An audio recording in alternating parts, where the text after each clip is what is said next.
ఈరోజు అనుకోకుండా వాల్మీకి గురుకులం అనే ఒక సుందర ప్రదేశానికి వచ్చినాం. ఒకసారి అందరు హాయ్ చెప్పండి. సో ఇది అన్ని పాఠశాల లాంటి పాఠశాల కాదు. ఇది ఒక ఉన్నతమైన లక్ష్యంతో మన భారతీయ సనాతన ధర్మము, మన సంస్కృతి, తర్వాత మన భాష, మన కట్టుబొట్టు, దాంతోపాటు మోడర్న్ ఎడ్యుకేషన్, దాంతోపాటు రకరకాల స్పోర్ట్స్ యాక్టివిటీస్ ఇవన్నీ కలగలిపి చిన్నప్పటి నుంచి అన్నీ అందుబాటులోకి తెస్తున్నారు. వాళ్ళ స్థాయిని బట్టి అర్థం చేసుకుంటారు. ఒక బ్యాలెన్స్ అనేది లైఫ్లో వస్తుంది అనేది ఒక కాన్సెప్ట్. ప్రపంచవ్యాప్తంగా విద్యా విధానంలో ఎన్నో గొప్ప ప్రయోగాలు జరిగి ఇది కూడా ఒక గొప్ప ప్రయోగం కింద లెక్క. ఇప్పుడిప్పుడే ఇది చిన్న అంకురం స్టార్ట్ అయింది. అయితే ఈరోజు వీళ్ళందరి సమక్షంలో నేను ఒక చిన్న కాన్సెప్ట్ చెప్పి ఒక చిన్న పెయింటింగ్ వేస్తా. సో వీళ్ళందరికీ ఈ లైవ్ డెమాన్స్ట్రేషన్స్ ఆల్రెడీ పరిచయం చేశారు. ఇక్కడ ఆర్చరీ ఉంది, తర్వాత స్విమ్మింగ్ ఉంది, ఆ తర్వాత బోటింగ్ ఉంది, ఆ తర్వాత బుల్లెట్ షూటింగ్ ఉంది, మల్లకంబ అంటే ఒక దాని మీద నిలబడి తర్వాత తాడు పట్టుకుని పాకేది, ఇట్లాంటి రోప్, ఇట్లాంటివన్నీ ఉన్నాయి. సో పెయింటింగ్ కూడా ఒక one of the beautiful activity. అయితే ఈరోజు నేను ఒక విషయం చెప్తాను మీ అందరికీ, ఊరికి సరదాగా వినండి. పెయింటింగ్ మనం ఒక 3-4 రకాలుగా చేస్తాం ప్రపంచంలో. ఎన్ని రకాలుగా చేస్తాం? ఒకటి లేనిది ఊహించి వేయడం, అంటే దాన్ని అబ్స్ట్రాక్ట్ అంటారు. అది లేదు, ఊరికే కొన్ని కలర్స్ అటు ఇటు అటు పెట్టి ఒక అబ్స్ట్రాక్ట్ పెయింటింగ్ వేయడం. రెండవది ఏంటి? ఉన్నదానికంటే అందంగా వేయడం. అంటే ఉదాహరణకి ఒక చెట్టు ఉందనుకో, చెట్టుని చాలా అందంగా వేయాలని ట్రై, చెట్టుని ఉన్నట్టు వేయట్లే, అందంగా వేయాలని. మూడవది ఏంది, అత్యంత ముఖ్యమైనది, ఈ ఫస్ట్ది సెకండ్ది nothing to do with understanding. అది ఓన్లీ మైండ్కి సంబంధించిన ఫినామినా. అంటే ఉన్నదానికంటే బాగా వేయడం, లేకపోతే లేనిది ఊహించుకోవడం, ఇదంతా మనం అందరు చేస్తున్నారు. డైలీ లైఫ్లో కూడా అట్లా చేసి బాధపడుతున్నారు. కానీ ధ్యాన ప్రక్రియ అంటే ద ఆర్ట్ ఆఫ్ మెడిటేషన్ ఎప్పుడు వస్తుంది అంటే ఉన్నది ఉన్నట్టు చేసే ప్రయత్నం. ఇప్పుడు ఉన్నది ఉన్నట్టు అంటే అర్థం ఉన్నది ఉన్నట్టనే, యాజ్ ఇట్ ఈస్. ఈరోజు ఉన్నది ఉన్నట్టు అనే విధంగా పెయింటింగ్ చేసామనుకో, అది ఎడ్యుకేషన్ గాను, at the same time meditative experience గాను, మన మైండ్ని కామ్ చేయడానికి కానీ, మనకు జీవితం పట్ల ఒక అవగాహన ఇవ్వడానికి కానీ అది దోహదం చేస్తుంది. సో ఎవడు జ్ఞాని అంటే ఉన్నది ఉన్నట్టు చూసేవాడు, ఎవడు అజ్ఞాని అంటే ఉన్నదానికంటే ఎక్కువనో తక్కువనో చూస్తున్నాడు వాడు. అందుకని ఈరోజు ఉన్నది ఉన్నట్టు చూసే ప్రక్రియని మనం కనుక అడాప్ట్ చేసుకుంటే లైఫ్లో మన మైండ్ చాలా ఎవాల్వ్ అవుతుంది రకరకాల విషయాలు. It becomes more powerful. So ఉన్నది ఉన్నట్టు చేయాలంటే ఏం చేయాలి? వర్తమానంలో ఉండాలి, బీయింగ్ ఇన్ ద ప్రజెంట్. ఉన్నదానికంటే గొప్ప చేయాలంటే మాట్లాడుకుంటూ, పాటలు పాడుకుంటూ, ఇట్లా పూసేయచ్చు, ఇట్లా ఇసిరేయచ్చు. ఇప్పుడు చూస్తారు కదా యూట్యూబ్లో షార్ట్స్, వాడు ఏదో వేస్తూ ఉంటాడు, అది చూసి జనాలు లైక్ చేస్తారు. బట్ ఉన్నది ఉన్నట్టు వేయడం చాలా కష్టం.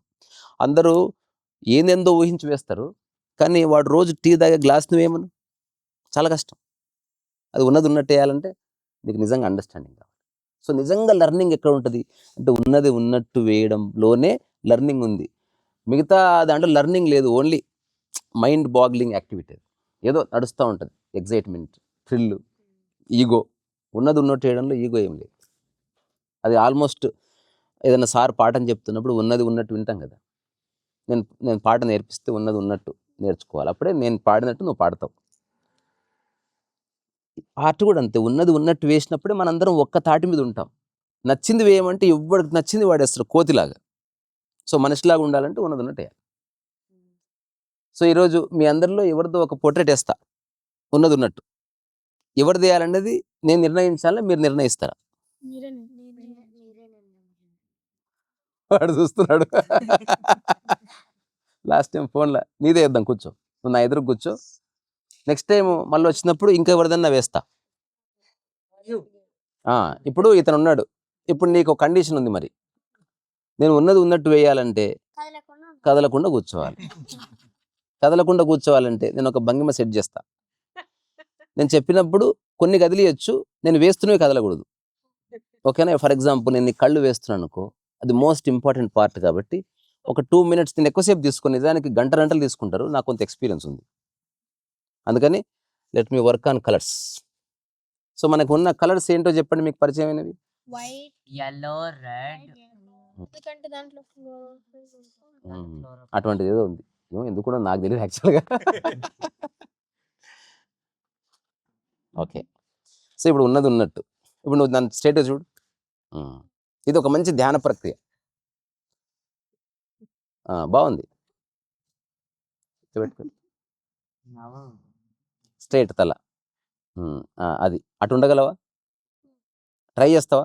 అంటే ఊహించుకో, నెక్స్ట్ ఒక 5 minutes చిన్న పనిష్మెంట్ నీకు. ఇక్కడ వీళ్ళందరూ నవ్వచ్చు, మాట్లాడవచ్చు. నేను చెప్పినప్పుడు నువ్వు నవ్వితే ఏమవుతుంది తెలుసా? ప్రతి కదలిక కన్ను మూసుకుపోతుంది, ఎంటిక కదులుతుంది, చెంప పైకి లేస్తుంది, ఏమవుతుంది? ఉన్నది ఉన్నట్టంటే వెరీ డేంజరస్. కానీ ఫోటో చూసినప్పుడు నువ్వు అలర్ట్గా ఉండవు. ఇంకా నీకు ఫోటో నీ కళ్ళెదురు ఉంది కాబట్టి నీ లోపల అలర్ట్నెస్ పోతుంది. అట్లా ఒకవేళ తను కూర్చోలేకపోతే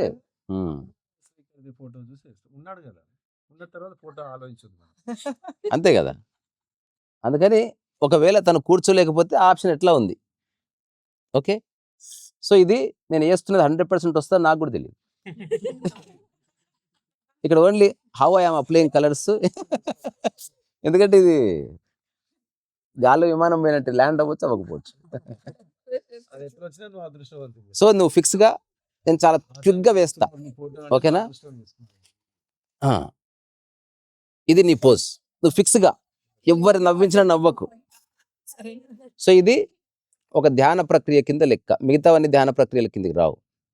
ఇది మాత్రమే ధ్యాన ప్రక్రియ. సార్ మీరే నవ్విస్తున్నారు యాక్చువల్లీ.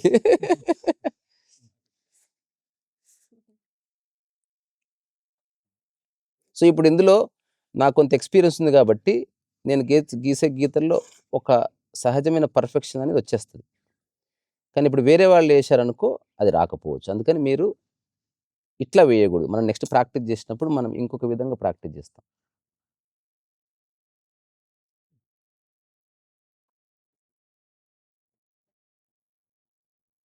ఈ కలర్ ఓపెన్ చేయండి బాక్స్. కాదు భయ్యా. నీకు మళ్ళా రిమెంబర్ నీ జెస్చర్ని నువ్వు గుర్తుపెట్టుకోవాలి.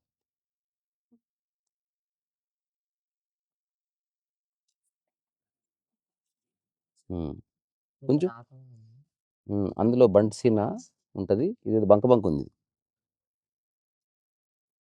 ఇది బాగుంది కలర్.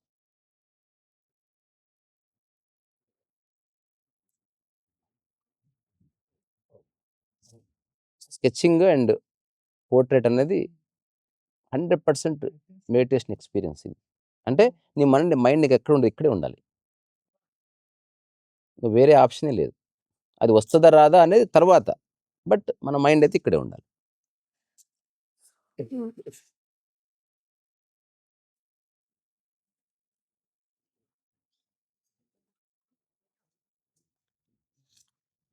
మీరు బొమ్మలు వేస్తారు అప్పుడప్పుడు ఎప్పుడన్నా? సో వేసినప్పుడు ఇప్పుడు నేను చెప్పిన మాటల్ని జ్ఞప్తికి పెట్టుకోండి. ఉన్నది లేనిది వేస్తున్నారు అనుకో అబ్స్ట్రాక్ట్. ఉన్నది దానికంటే బాగేయాలరా అంటే నీ మైండ్ వచ్చేసింది, ఇమాజినేషన్ వచ్చేసింది. ఉన్నది ఉన్నట్టు అంటే నో ఇమాజినేషన్. అది రియల్ వర్క్ అనమాట. నువ్వు అతనికి చెప్పకు.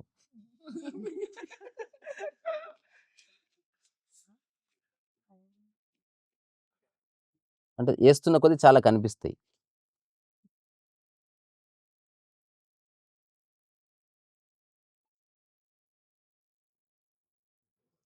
ఏంది తుడిపేది లేదు, ఇంకా వేస్తున్నదే ఫైనల్. అదే అతిపెద్ద ఛాలెంజ్ అనమాట.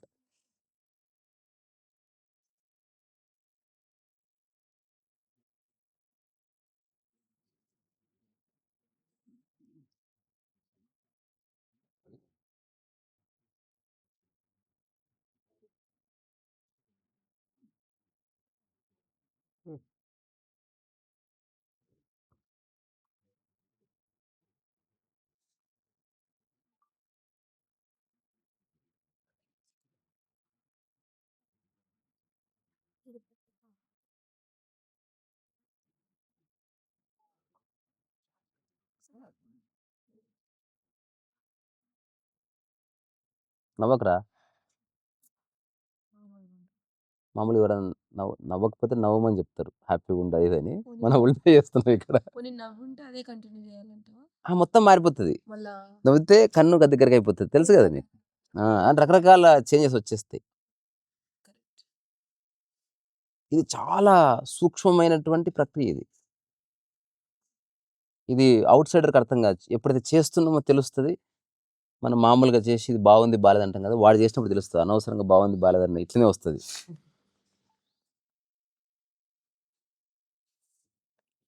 సో, నేను I am not using more colours ఎందుకంటే మనకు టైం ఎక్కువ కన్జ్యూమ్ కాకుండా ఒక క్విక్ స్కెచ్ లాగానే వేస్తున్నాను.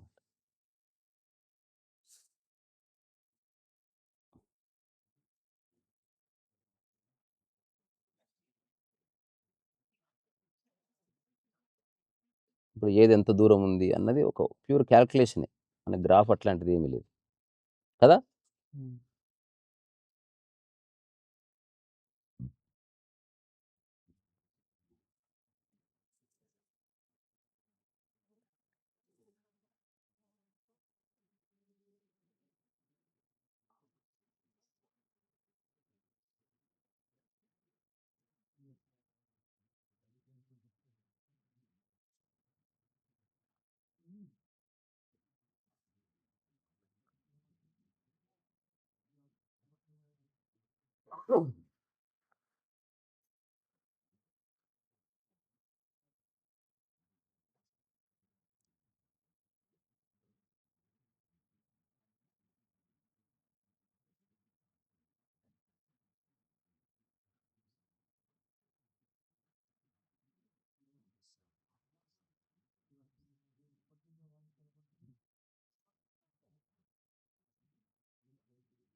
వీడియోలో అనుకుంటారు ఎందుకో ఏం సౌండ్ పడలేదని. యాక్చువల్‌గా మనం మాట్లాడతలేము. అవును. అని ఇప్పుడు వింటే తెలుస్తది వాళ్ళకి.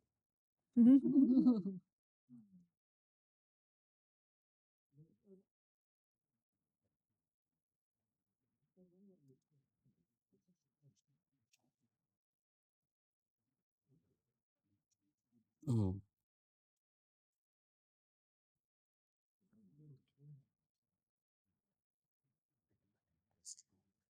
మూతపెట్టి.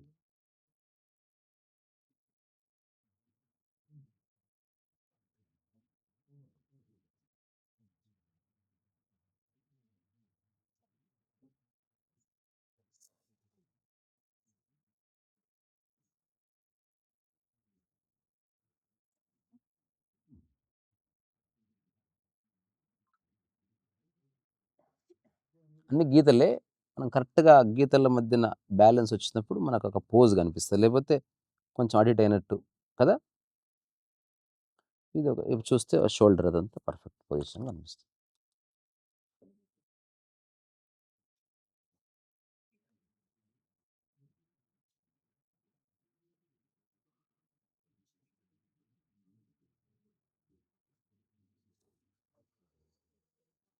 హ్మ్.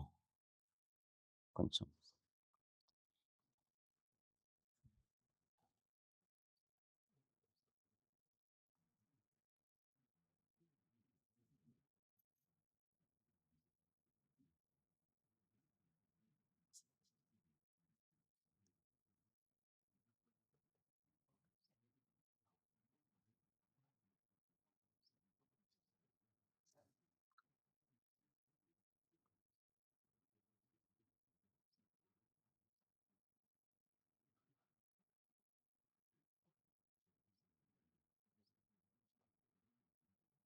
సో, నేనేది ఊహిస్తలేను. నాకట్లా కనిపిస్తే అట్లా వేస్తున్నా.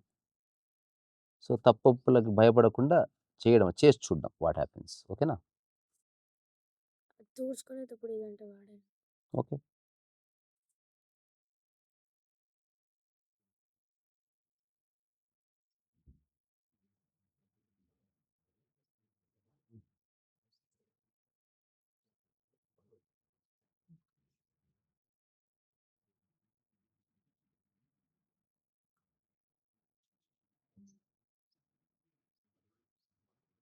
ఒక ఫీల్ ఉంటుంది, దగ్గర నుంచి చూస్తే ఒకలాగా ఉంటుంది. డిజైన్ ఏదో ఉంది కదా, చూద్దాం.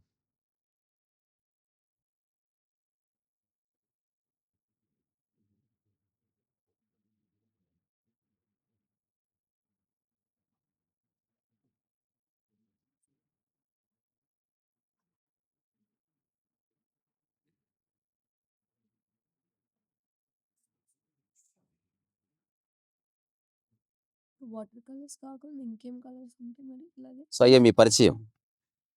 నా పేరు నూనె రమేష్ కుమార్. ఉమ్. మా మిసెస్ పేరు స్వప్న. ఇటు స్ట్రైట్ రా, లెక్కితే దగ్గరికి రా, కింద కూర్చో. నువ్వు కొంచెం పక్కకి జర్రా, పర్వాలేదు, మళ్ళీ కూర్చుంది. సో మేము ఇటువంటి ఎడ్యుకేషనల్ సెక్టర్లో వర్క్ చేయాలని నేను సెవెంత్ గ్రేడ్లో ఉన్నప్పుడు నాకు వచ్చిన థాట్ అనమాట. ఓకే. స్కూల్లో ఏ ఎక్స్పెరిమెంట్స్, ఏ సైన్స్ ఏం నేర్పించకుండా ఓన్లీ థియరీ చెప్పి పంపిస్తున్నారు. అవును. ల్యాబ్స్లో ఎక్విప్మెంట్ ఉంటుంది కానీ ముట్టుకొని ఇచ్చేవాళ్ళు కాదు. సో ఏదైనా సైన్స్ టెక్నాలజీ సెంటర్ పెట్టాలనేది నా చిన్నప్పటి నుంచి ఆశయం. ఓకే. సో అది సుమారుగా 1983 టైం ఫ్రేమ్లో, ఓకే. 83-84 టైం ఫ్రేమ్లో వచ్చిన ఆలోచన అనమాట.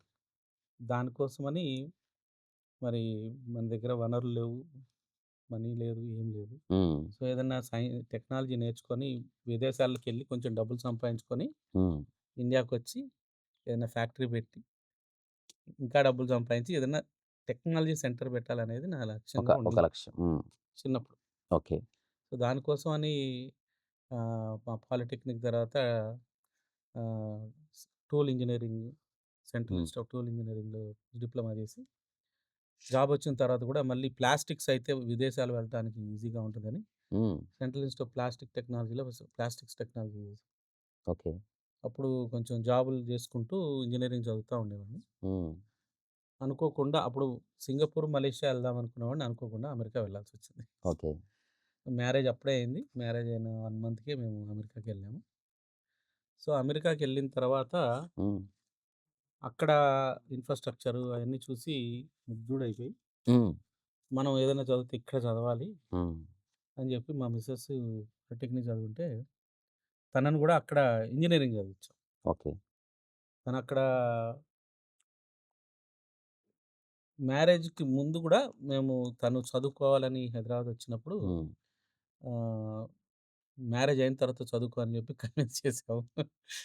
అనుకోకుండా అప్పుడు మ్యారేజ్ కూడా అయిపోయింది. సో అమెరికాకి వెళ్ళిన తర్వాత చదివించాను తను. ఓకే. సో తను అక్కడ electrical engineering, computer engineering double major gold medallist అమెరికాలో. సో తర్వాత అక్కడ మేము ఇద్దరము, నేను ఆటోమోటివ్ వెహికల్ డిజైన్ ఇంజనీర్ని, తను కూడా ఆటోమోటివ్ సైడ్ ఎలక్ట్రానిక్స్లో పనిచేసింది. ఓకే. తర్వాత మెల్లింగా తర్వాత కొన్ని సంవత్సరాల తర్వాత ఈఆర్పి ఇంప్లిమెంటేషన్ ఐటీ సైడ్ కూడా వెళ్ళాము. మీరు ఫస్ట్ పెట్టుకున్న లక్ష్యాన్ని అయితే మర్చిపోలేదు, ఎప్పుడు కూడా మర్చిపోలేదు. ఇండియాకి వచ్చి ఇది పెట్టాలని మా మ్యారేజ్ లక్ష్యం కూడా అదే. అయితే ఇక్కడ మన కోవిడ్ టైంలో కొంచెం ఈ టెక్నాలజీ సెంటర్ ఒకటే కాదు, మన భారతీయ జ్ఞాన పరంపర కూడా కలిపితే కానీ మన భారతదేశం మళ్ళీ విశ్వగురు అవటానికి అవకాశం లేదు. మనం అతీతాన్ని మర్చిపోయి మనం అతీతంలో ఉన్న వైభవం రావటం అనేది కుదరదు. అవును. కాబట్టి అతీతం కూడా మనకి కలిపితే కానీ మనం మళ్ళీ మన దేశం పూర్వవైభవం రాదని చెప్పని అప్పుడు అనిపించి ఇండియాకి వచ్చిన తర్వాత, కోవిడ్ తర్వాత ఇండియాకి వచ్చి 3 సంవత్సరాల నుంచి గురుకులం పెట్టాలని వెతుకుతూ ఫైనల్గా ఇక్కడ హైదరాబాద్లో దాన్ని ఎస్టాబ్లిష్ చేసాం. ఓకే. వాల్మీకి అని పెట్టడం మనకి ఏమన్నా ఐడియా? వాల్మీకి అని ఎందుకు పెట్టామంటే రాముడు, భరతుడు, లక్ష్మణుడు, శత్రుఘ్నుడు, ఆంజనేయ స్వామి వీళ్ళందరూ కూడా 40 సంవత్సరాల్లో నేర్చుకున్న విద్యలు వాల్మీకి ఆశ్రమంలో లవకుశులు 12 సంవత్సరాల్లో నేర్చుకొని వాళ్ళందరినీ ఓడించే శక్తి సంపాదించారు. అంటే అప్పుడు రాముడు కావాలనే సీతని వాల్మీకి ఆశ్రమంలో వదిలిపెట్టాడు. ఎందుకంటే అంత పెద్ద యుద్ధం చేసి వచ్చినప్పుడు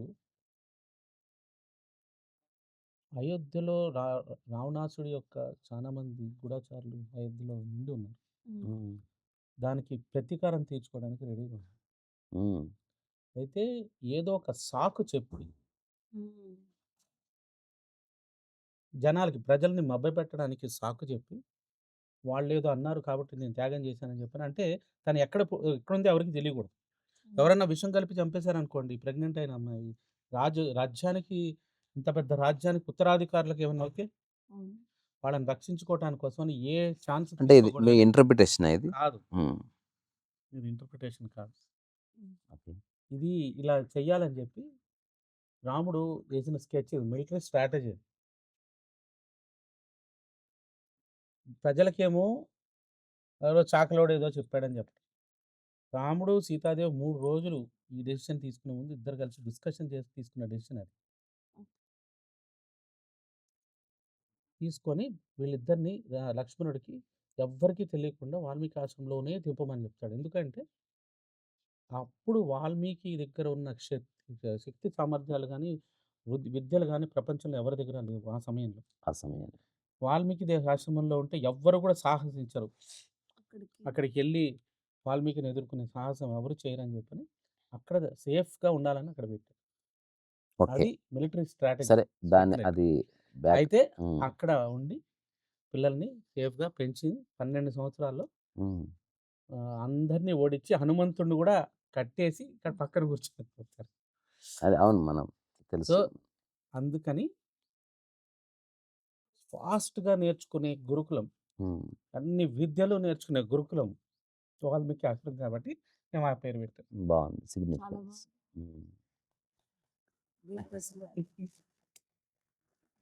బాగుంది.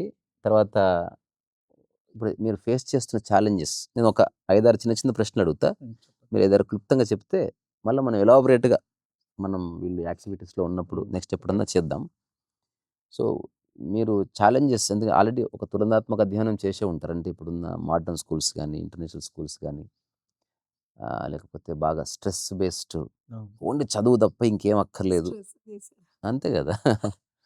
అంటే అట్లా- stress అట్లాంటి అని మనం అనుకుంటాం కానివ్వండి, ఉమ్, అది రాంగ్ కాన్సెప్ట్.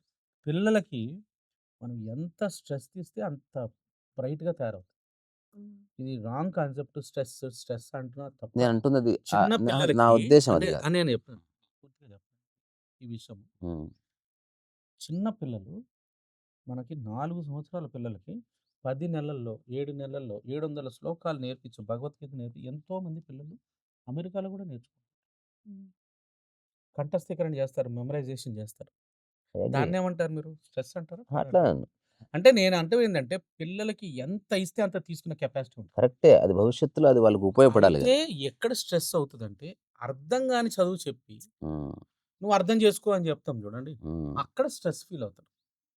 అంటే ప్రాక్టికల్గా ఏమీ నేర్పించకుండా ఉమ్, థియరీ ఒకటే చెప్పి ఇది ఒకటే నేర్చుకోవాలి అనేటప్పుడు స్ట్రెస్ పెరుగుతుంది. obvious. అదే మీకు అర్థమైంది అనుకోండి, అది ఎంజాయ్ చేస్తారు. Of course, ఏదైనా అంతే. సో అది స్ట్రెస్. అది అంటే మన మెథడాలజీ ఆఫ్ టీచింగ్లో ప్రాబ్లం ఉంది. ఉమ్, ఓన్లీ థియరీ మాత్రమే నేర్పిస్తున్నాం పిల్లలకి. ఓకే. మనం అదే ప్రాక్టికల్గా చేసి చూపించాను. అసలు స్ట్రెస్ అనే ఉండదు. అర్థమైపోతే స్ట్రెస్ ఎందుకు ఉంటుంది? అర్థం కాకపోతే స్ట్రెస్ ఉంటుంది. I agree. సో అది మనం అందుకని సో అర్థం ఇప్పుడు చేసుకునే మెథడ్ మనం నైస్. చెప్పాను. ఇప్పుడు నా ఇంకొక ప్రశ్న ఏంటంటే, ఇప్పుడున్న స్కూల్స్కి దీనికి ఏమిటి వ్యత్యాసం? ఇప్పుడు ఉన్న స్కూల్ అంటే ఎందుకు ఎందుకు పంపించాలి ఇప్పుడు? ఇండివిడ్యువల్ కెపాసిటీని విస్మరించి, ఉమ్, అంటే ఒక్కొక్క చైల్డ్కి ఒక్కొక్క టైప్ ఆఫ్ కెపబిలిటీ ఉంటుంది. of course. ఆ కెపబిలిటీ ప్రకారంగా కాకుండా విద్య అనేది విద్యార్థి యొక్క ఎబిలిటీని పెంపొందించే విధంగా ఉండాలి. ఉమ్, అది కాకుండా అందరినీ ఒకటే కుకీ కటర్ లాగా పెట్టి అందరికీ ఒకటే విద్య, ఒకటే స్టైలు, ఒకటే విధానం పెట్టేటప్పటికి ఉమ్, అందరూ ఆ ఫార్మాట్లో ఫిట్ కాలేరు. ఓకే. అడ్వాన్స్ అయ్యే వాళ్ళకి అడ్వాన్స్ అయ్యే ఆప్షన్ ఇవ్వాలి. వెనకబడిన వాళ్ళకి కింద నుంచే మొదలు పెట్టాలి. వాళ్ళకి వాళ్ళకి ఎవరి స్పీడ్లో వాళ్ళు నేర్చుకునే విధానం ఉంటుంది. ఉమ్, కొన్ని సబ్జెక్ట్స్ ఫాస్ట్గా నేర్చుకోగలుగుతాడు సేమ్ పర్సన్, ఉమ్, కొన్ని సబ్జెక్ట్స్ స్లోగా నేర్చుకోగలుగుతాడు. అవును, ఐ అగ్రీ. సో వాళ్ళకి మరి వాడు మ్యాథ్స్ లెవెల్ ఏమో తక్కువ ఉన్నప్పుడు నువ్వు ప్రమోట్ చేసుకుంటూ పోతే వాడికి ఏం అర్థం అవుతుంది పైకి వెళ్ళిన తర్వాత? ఫైనల్‌గా వాడికి ఏం గందరగోళం. అర్థం కాదు. అన్నిట్లో 35 మార్కులో ఏదో ఒకటి పాస్ చేసి పంపిస్తున్నారు. అవును. వాడు బయటకు వచ్చిన తర్వాత వాడు ఏమి దేనికి పనికిరాడు. వాడికి ఏ దాంట్లో క్యాపబిలిటీ ఉందో అది వాడికి రాలేదు. ఎందుకంటే ఆ లెవెల్‌లో వాడికి ఏదేది రాదో దాని మీద ఎవరు ఫోకస్ చేయలేదు. హ్మ్. సో, అట్లా కాకుండా గురుకులంలో హ్మ్. విద్యార్థి యొక్క ఎబిలిటీని బట్టి మనం ఎప్పటికప్పుడు అసెస్ చేసుకుంటూ వాళ్ళ స్పీడ్‌లో వాళ్ళకి నేర్పించడం. వాళ్ళకి ఏదైతే ఇంట్రెస్ట్ ఉందో దాని మీద ఎక్కువ అంటే ఫోకస్ చేయడం. Focus on individual individual capacity. Capacity. అంటే ఇప్పుడు మన సమాజంలో అది మిస్ అయిపోయింది. అది మిస్ అయిపోయింది. మన గురుకులాలు లేకపోయేటప్పటికి హ్మ్. మనం వాళ్ళు ఎంతసేపటికి మనల్ని యూజ్‌లెస్‌గా తయారు చేద్దామని తయారు చేసిన సిస్టమ్‌లో నుంచి హ్మ్. మనం బయటికి రాకలేకపోతాం. అవును. ఉన్నదంతా అదే గదా! ఆ! అంటే ఇప్పుడు మనకు ప్రత్యామ్నాయం అనేది ఆప్షన్ ఉంటేనేమో మనం నిజంగా ఆలోచిస్తాం. దీనికందటికి కారణము మేజర్ ప్రాబ్లమ్ మన temples used to be the learning centres of the nation. అవును. గురుకులాలన్నీ టెంపుల్‌కి అటాచ్ అయ్యి ఉండేవి. హ్మ్. ఆ గురుకులాలకి ఫండింగ్ అంతా ఆ టెంపుల్ నుంచి వచ్చేది. హ్మ్. ఆ టెంపుల్‌కి అందరూ సమాజం అందరూ కలిపి ఇచ్చేవాళ్ళు. సమాజం అందరి పిల్లలు అక్కడ చదువుకునేవాళ్ళు. అవును. ఇప్పుడు ఆ టెంపుల్స్ తీసుకెళ్ళి ఎండోమెంట్ డిపార్ట్మెంట్‌లో పెట్టి ఇంత చిన్న ముద్ద ప్రసాదం పెట్టాలన్నా ఎండోమెంట్ డిపార్ట్మెంట్ పర్మిషన్ తీసుకోవాల్సొస్తుంది. అవును. ఏ సర్విస్ చేయగలుగుతాం ఈ సొసైటీకి? ఇది బ్రిటిష్ వాళ్ళు 1857 తర్వాత మన దేశాన్ని యునైట్ కాకుండా వాళ్ళకి అగైనెస్ట్‌గా ఫైట్ చేయడానికి యునైట్ కాకుండా ఉండాలని మన వనరులున్న మన టెంపుల్స్‌ని వాళ్ళ చేతుల్లోకి లాగేసుకున్నారు ఫైనాన్సెస్ అన్నీ. హ్మ్. కానీ ముస్లిమ్స్ ఆహ్, మద్రసాలు మాత్రం వాళ్ళకి సపోర్ట్ చేశారు కాబట్టి వాళ్ళవి మాత్రం వదిలేశారు. అవును. మన టెంపుల్స్ వాళ్ళ చేతిలోనే పెట్టుకున్నారు. నెహ్రూ ఆఫ్టర్ ఇండిపెండెన్స్ కూడా అది కంటిన్యూ చేశాడు. అవును. ఇప్పటిదాకా మన టెంపుల్స్ మన చేతిలోకి రాలేదు. Still fighting. దానివల్ల మన సమాజం కంప్లీట్‌గా నిర్వీర్యం అయిపోయింది. హ్మ్. ఎప్పుడు దాకా అయితే ఈ మనకి ఫ్రీడమ్ వచ్చిందని అనుకుంటారో, హ్మ్. మనం దేనికోసం పని చేయాలో మనకు తెలీదు. ఈ సమాజానికి ఏ దాని మీద మనం సంఘర్షణ చేయాలి అనేది మన ప్రజలకి ఏం తెలియదు. నిద్రలో మభ్యపెట్టి, మైకంలో మత్తు పెట్టి పడుకోబెట్టారు మనల్ని. హ్మ్. ఫ్రీడమ్ వచ్చిందని చెప్పని అబద్ధం చెప్తున్నారు. మనకి ఫ్రీడమ్ రాలేదు. హ్మ్. అది ఎప్పుడైతే తెలుసుకుంటారో, అప్పుడు మనకి ఎందుకు రాలేదు ఫ్రీడమ్? ఏ కారణాల వల్ల ఇంకా మనకి ఫ్రీడమ్ రాలేదని అనిపిస్తుంది? దానికోసం సంఘర్షణ చేయాలి. స్ట్రగుల్ చేయకుండా ఏ ఫ్రీడమ్ రాదు. యుద్ధం చేయలేని సమాజంకి స్వేచ్ఛ అడగటానికి హక్కు లేదు. హ్మ్. ఎందుకంటే నువ్వు త్యాగం చేయటానికి నీకు అసలు నీకు ఇష్టమే లేనప్పుడు ఇంకోడి కింద పని చేయి స్లేవ్ కింద. అవును.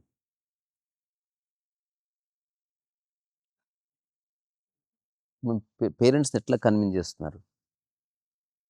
మేము ఎందుకంటే పేరెంట్స్‌ని ఎవరిని కన్విన్స్ అహా! చేయట్లేదండి. అయినా అలా ఎవరైతే ఇటువంటి గురుకులం కోసం వెతుకుతున్నారో వాళ్ళ కోసం మేము వెతుకుతున్నాం. I agree. ఇప్పుడు ఒకవేళ 10 ఏళ్ళైంది ఎవరు రాలేదనుకో, ఆ?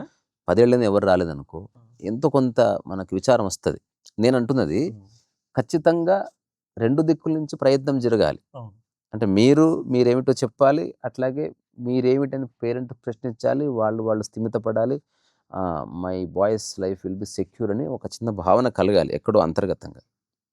సో, అది ఆ భరోసా ఎట్లా ఇస్తున్నారని నా ప్రశ్న. ఒకవేళ ఇప్పుడు నేను ఒక పేరెంట్‌గా వచ్చాననుకో, హౌ యూ కన్విన్స్ మీ? మేము అందుకని ఏమంటామంటే కన్విన్స్ అవ్వాలని మేము కన్విన్స్ చేయమండి. హ్మ్. మీరొచ్చి ఇక్కడ ఉండండి. ఓకే. ఇప్పుడు వారం రోజులు, 2 వారాలు ఉండండి. క్యాంపులు అటెండ్ కాండి. లేకపోతే వీళ్ళొచ్చి ఇక్కడ హ్మ్. స్పెండ్ చేయండి మాతోటి. హ్మ్. మేము ఏ విధంగా మేము పిల్లల్ని చదువు చెప్తున్నాం. గ్రూమ్ చేస్తున్నారు. వాళ్ళని ఎలా ఫైన్ ట్యూన్ చేస్తున్నాము. హ్మ్. మా ఒక్క భావం ఏంటి? వాళ్ళని ఎక్స్‌పీరియన్స్ కమ్మని చెప్తున్నాం.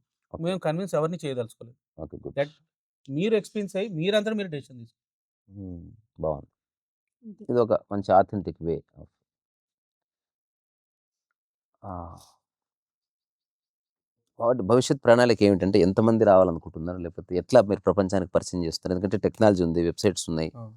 లేకపోతే ప్రాపగండా ఉంది, లేకపోతే ఎజెండా ఉంటది, లేకపోతే పబ్లిసిటీ ఉంటది, పీఆర్ ఉంటది. అంటే ఏ విధంగా ఎట్లా మీరున్నారో ఎట్లా తెలుస్తుంది?